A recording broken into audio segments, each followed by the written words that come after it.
McKenna had a really weird idea about psychedelic experiences that we always want to think of each individual psychedelic experience we have as being our experience. But he believed that there was a database connected to each entheogen. And so each one of these substances, you weren't just experiencing it, you were experiencing the trips of millions of people over thousands of years. It's like Carl Jung's idea of collective unconscious, right? That there's this imagery that is now hardwired in our bodies, and that's why cultures produce art that has all these kind of recurring motifs. Well, we know the DMT story, right, with the machine elves and the various, a lot of people have the same imagery on that drug. Right. Now, whether Terence McKenna started that, because that was a meme he introduced to the culture, you'd have to find some innocent culture and see if they have the same experience that had never heard about that idea. I did not have machine elves in my consciousness, but I did hear literally, not even hearing it. Like when they would say things to you, but one of the things they said was, "Do not give in to astonishment," which was exactly what McKenna used to always say. Do not give in to astonishment. And then the other thing was, "I love you." They would be but like a child, like, "I love you 600,500,000 times." They would say it in this crazy way, and then they would go, "Look at this," and look at it. And every time they would go, "Look at this," they'd show you something more spectacular than you had seen before. Like every time the visuals, like you would think these visuals are impossible to pass, and they would go, "Look at this," and it would be even more insane. Now, why not give in to astonishment? What's the idea behind that? I think the idea is you could be so blown away by what's in front of you. And this is from McKenna's words. So again, I don't know how much of what I was experiencing was these things communicating with me, because I never heard anybody say that they said, "Look at this," or "I love you 6,500,000 times. Because they were talking like a child says, "I love you 1,000,000,000,000,000,000 times." You know what I mean? Like one of my daughters would say something like that. But I wasn't sure if I was hearing this because I was preparing, because I'd read and listened to McKenna talk about it, or if what was going on was some sort of a concerted effort to get you to just pay attention to this and don't freak out. Don't go, "Oh my God, this is too much. I can't do this. I can't do this." I can't. Because it's so Barriers. mind-blowing. Yeah, you've had the to protect yourself. Yeah, no, I know. It's so freaky that don't give in to astonishment is almost like it's a good primer, a good code to follow. Like, let's just let it happen. Just give into it. Don't whatever you do, don't try to fight it, and give in. Well, that's key. I mean, the most important lesson I learned from both my experience and all the teachers that I worked with is surrender.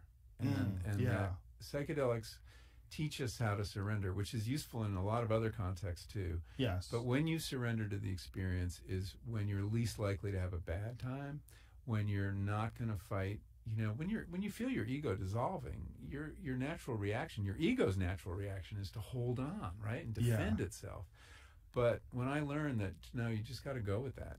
If you're going crazy, if you think you're going to melt or die, you go with it, and you'll pass through into something better, and that reliably works. The last time I did it, there was like a fractal of gestures.